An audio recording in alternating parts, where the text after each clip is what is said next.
Hi అండి, good morning. నేను మీ Kalyani teacher. ఇవాళ మనం సోషియో కల్చరల్ లెర్నింగ్ థియరీ గురించి తెలుసుకుందాము. ఇది ప్రతిపాదించింది లీవ్ వైగాట్స్కీ. ఈ వైగాట్స్కీ థియరీ అనేది మోస్ట్ ఇంపార్టెంట్ అన్నమాట ఎగ్జామ్ పాయింట్ ఆఫ్ వ్యూలో.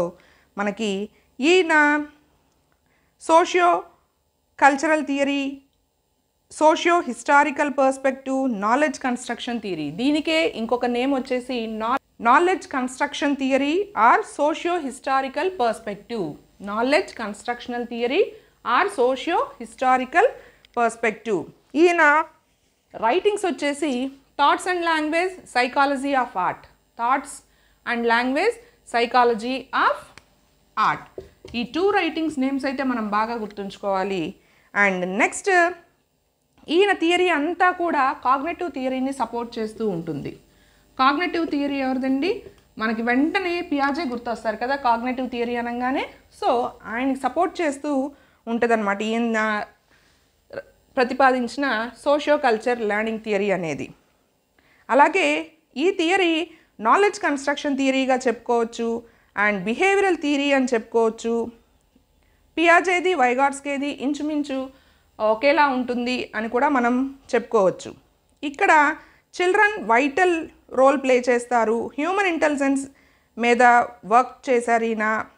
And previous experiences, acquired current experiences మీద హ్యూమన్ బిహేవియర్ అనేది ఆధారపడి ఉంటుంది అని వైగాట్స్కీ చెప్పారు. అండ్ అలాగే ఈయన ఒక బుక్ అయితే రచించారు, థాట్స్ అండ్ లాంగ్వేజ్.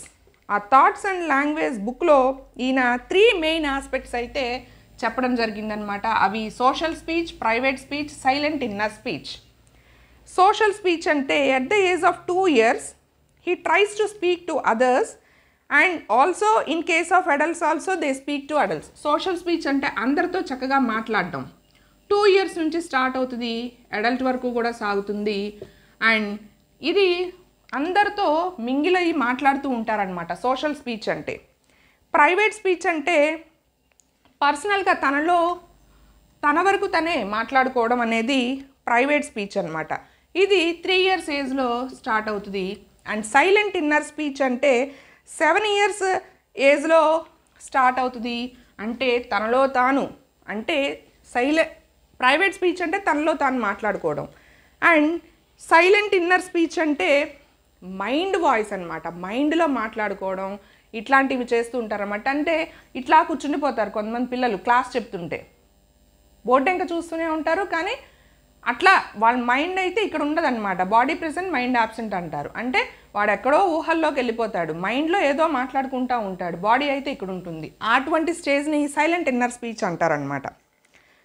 సో ఇవి అన్నీ కూడా మనకి లాంగ్వేజ్ బేస్ మీద కాగ్నిటివ్ ప్రాసెస్లో జరుగుతాయి అని వైగాట్స్కీ చెప్పారు. అండ్ అలాగే ఈయన 2 మెథడ్స్లో సోషియో కల్చర్ థియరీ అనేది డెవలప్ అవుతుంది అని చెప్పారు. అదేంటంటే reciprocal teaching and collaborative learning. Reciprocal teaching and collaborative learning ఇది కూడా చాలా చిన్న టాపిక్ అండి, ఎక్కువ బిట్స్ అయితే ఉండవు. ఇంపార్టెంట్ పాయింట్స్ వరకు నేనైతే చెప్తున్నాను. Reciprocal teaching and collaborative learning. Reciprocal teaching అంటే ఇది teacher started to improve reading ability of law achieved students but later applied to other subjects and all the students. First lesson చెప్పిన తర్వాత ఒక పారాగ్రాఫ్ని బాగా చదివే పిల్లోడితో చదివిస్తారు, తర్వాత అలా అలా అలా మొత్తం అందరితో చదివిస్తూ ఉంటారు. ఇదన్నమాట రెసిప్రోకల్. అందరితో ఫస్ట్ బాగా చదివే పిల్లోడితో స్టార్ట్ చేస్తారు, ఎందుకంటే రాని పిల్లలు కూడా విని నేర్చుకుంటారు అని. So reciprocal teaching. And also ఇక్కడ మెంబర్స్ ఎలా ఉంటారంటే క్వశ్చన్ చేయగలుగుతారు, సమ్మరైజ్ చేయగలుగుతారు, ప్రిడిక్ట్ చేయగలుగుతారు, స్పెసిఫై చేయగలుగుతారు. అండ్ బుక్లో ఉండే ప్రతి పారాగ్రాఫ్ని 1 by 1 after 1 సెంటెన్సెస్ కానీ అవి చదవగలుగుతారు. అండ్ నెక్స్ట్ అలాగే ఈ రెసిప్రోకల్ టీచింగ్ వల్ల జోన్ ఆఫ్ ప్రాక్సిమల్ డెవలప్మెంట్ అనేది క్రియేట్ అవుతుంది. ఈ రెసిప్రోకల్ టీచింగ్ వల్ల జోన్ ఆఫ్ ప్రాక్సిమల్ డెవలప్మెంట్ అనేది క్రియేట్ అవుతుంది.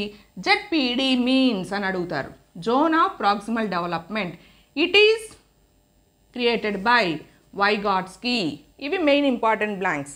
ZPD zone of proximal development అంటే ఒక పిల్లవాడు ఇక్కడ మామూలు సాధారణ స్థాయిలో ఉన్నాడు, ఇక్కడ వాడికి వాడు అన్నీ చేయగలుగుతాడనమాట.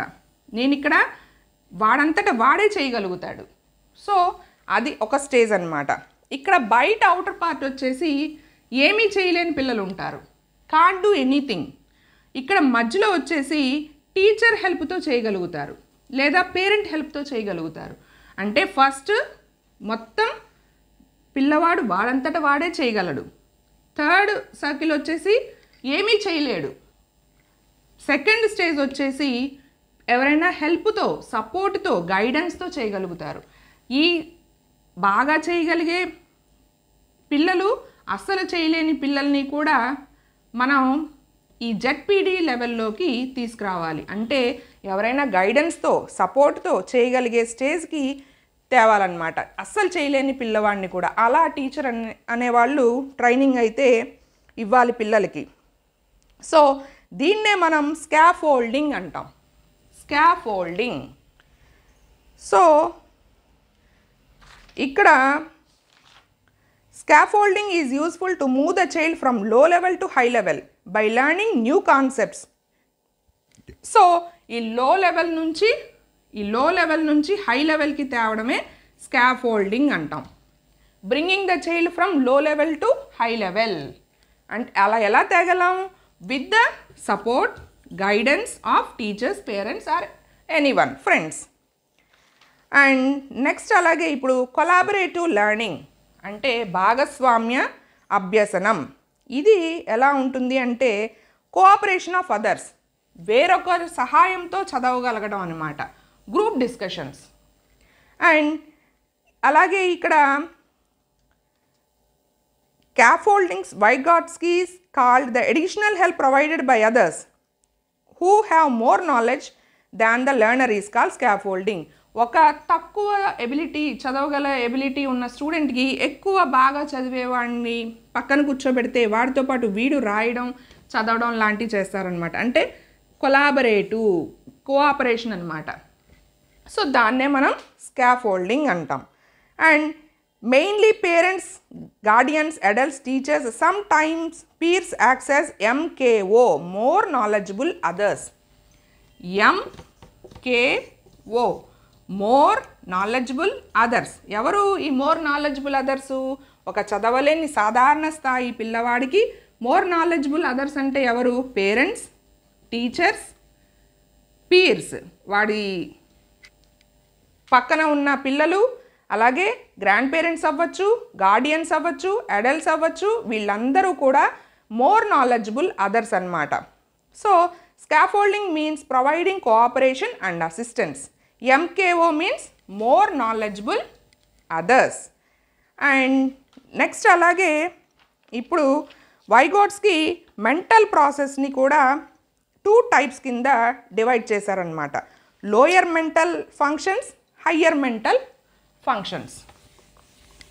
Lower mental functions, higher mental functions. So వీటి గురించి తెలుసుకుంటే ఈ లోయర్ మెంటల్ ఫంక్షన్స్ అంటే ఇంటర్నల్ ఎబిలిటీస్ అన్నమాట, ఇన్నేట్ ఎబిలిటీస్. ఇవి పర్సన్కి బై బర్త్ నుంచే వస్తాయి, బై బర్త్.